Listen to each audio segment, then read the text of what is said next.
What's up guys, it's Klex, and today we're going to be going over the fundamentals of competitive CoD.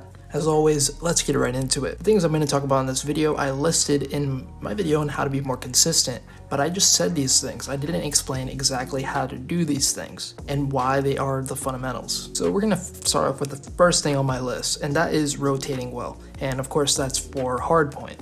So first off, when you're rotating, you obviously want to make sure that you're able to rotate early, but you also want to be on a rotation that doesn't affect spawns negatively for your team. As you get more used to the maps, you'll become better at rotating, but you just have to understand you want to try to do so early, especially if it's for a money hill, especially if that point's very far from the current point you're on. So yeah, watch the CDL stream, watch pros scrims, all this kind of stuff, and really focus on how they rotate, because really that can be one of the big components of a good team or a bad team.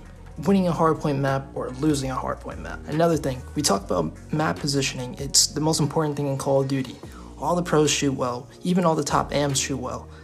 What's really important is map positioning. And one of the key components of getting good at map positioning is understanding how to play from power positions on the map. And those are head glitches, but those are also areas like perhaps green on Garrison, where you just have so much control. Pretty much power positions are areas on the map where you're gonna have an easier time winning gunfights. So yeah, understand those points on the map, where are the best places to be for you to challenge favorably for yourself. Learn how to play from them fundamentally well. Now on to communication tips. You have to work with your team by using comms well.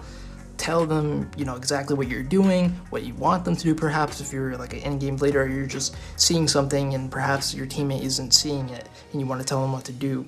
Obviously call out for sure, but also, like I've mentioned before, we've seen Optic do it. We've seen all these teams do it. If you're playing Control, especially, really narrow down gamer tags of the people you're playing against. You're like, oh, okay, we got Simp. Now, where's the BZ? All right, we got a BZ.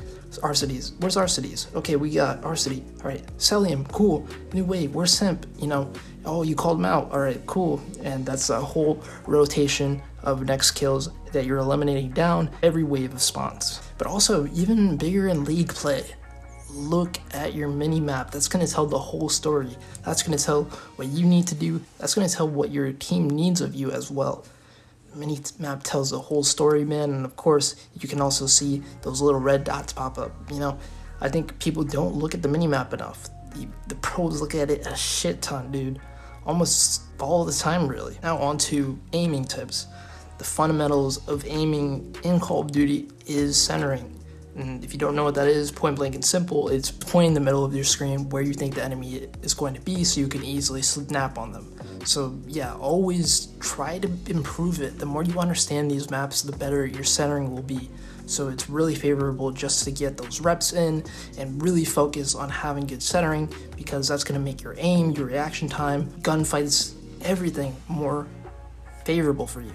It will help you out a ton. Improve that. It's a very fundamental aspect of competitive Call of Duty and Call of Duty in general. The next fundamental is understanding spawns. It's one of the tougher things about competitive Call of Duty, because there's so many variables to it sometimes. There's multiple ways that you can learn about spawns.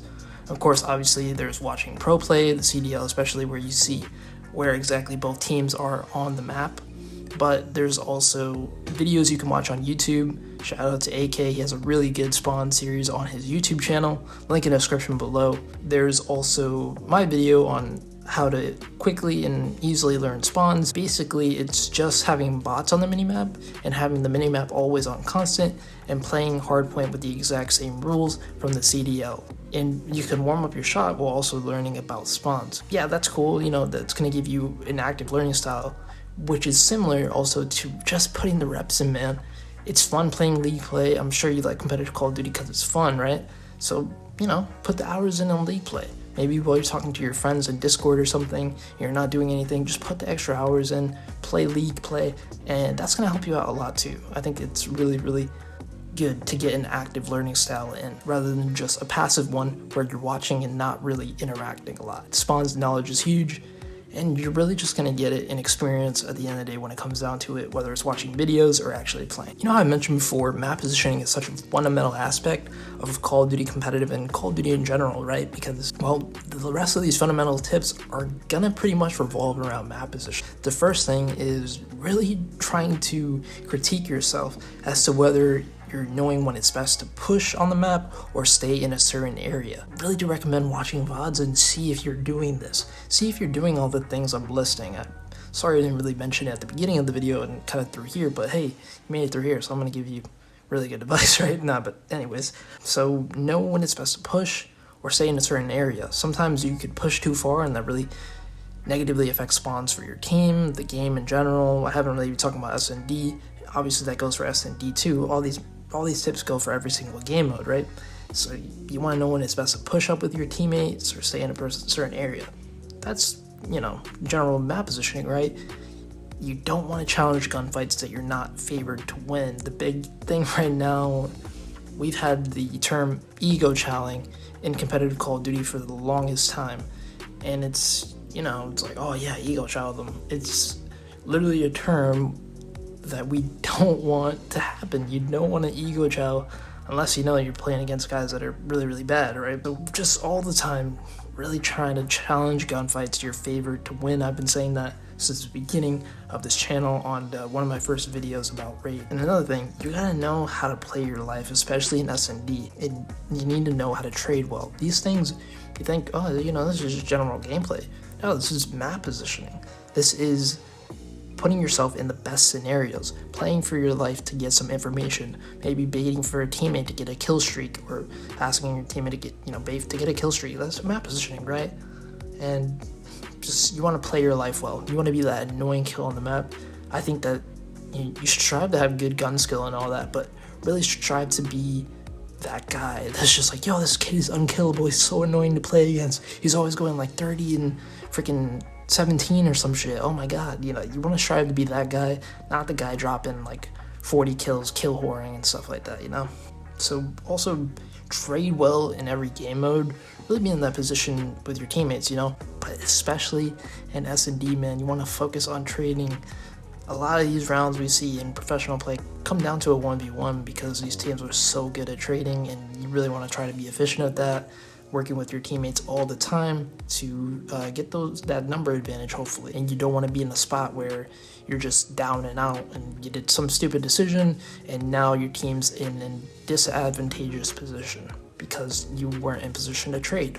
Even more about positioning, this is gameplay too, general moving around and stuff like that. Gathering info is so important in S&D. You can use your tacticals, and you can use your tacticals in every game mode to get intel. Throw it and boom, okay, I threw a grenade, that guy's there. It doesn't matter if he has flak jacket. You still are alerted that a person was there, right? Yeah, flashbang, stun, all that kind of stuff. Use that to gain intel from the enemy. Another thing you can use to gather info is something called shouldering.